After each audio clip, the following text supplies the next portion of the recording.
For centuries, Europe was not ruled by kings who all looked the same. Long before the Renaissance, before the age of exploration, before Europe rose to global dominance, African kings ruled parts of Europe. They were called the Moors. They built cities that outshined Paris, libraries that dwarfed London's, universities where Europe's future elite came to learn.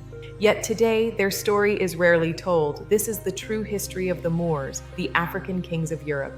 The Moors were Africans from North and West Africa, Berbers, Amazigh, and Black Africans, who crossed into Europe in the early 8th century. In 711 AD, a Moorish general named Tariq ibn Ziyad led an army across the strait that now bears his name, Gibraltar, Jabal Tariq.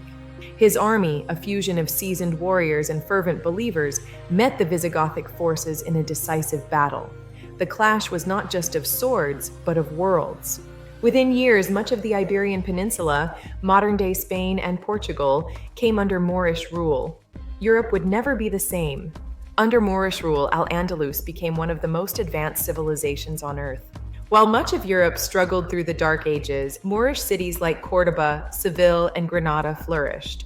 Córdoba alone had paved streets and street lighting, public baths and sanitation, hundreds of thousands of books, universities, and medical schools.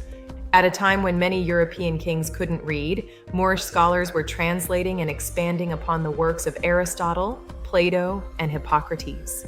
The Moors were not merely scholars, they were royalty. African kings governed European lands. African generals commanded European armies. African nobles married into European aristocracy. Love and alliances blossomed in the courts of Al-Andalus. Moorish nobles and European aristocrats found common ground, their unions weaving a new, intricate social fabric.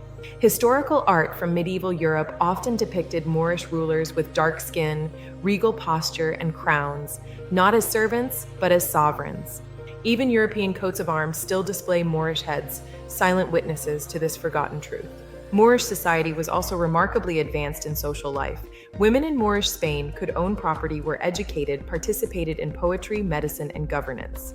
Music, fashion, cuisine, and architecture transformed Europe.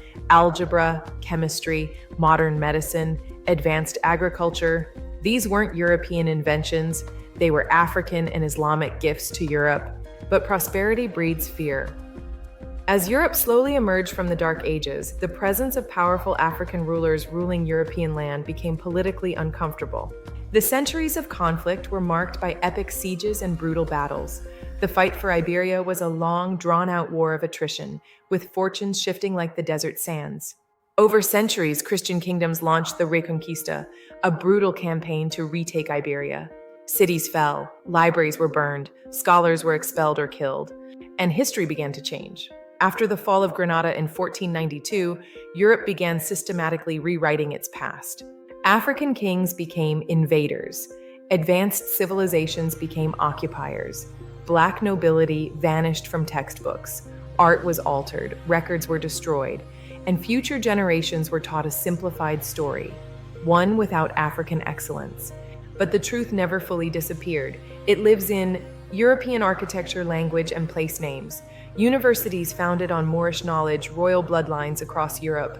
The Moors were not a footnote. They were African kings who shaped Europe. History is not just about the past, it's about who we believe we are today. If African kings once ruled Europe, if African scholars educated Europe, if African civilizations helped build the modern world, then African history deserves to be told fully and truthfully. Subscribe for more untold stories of African greatness.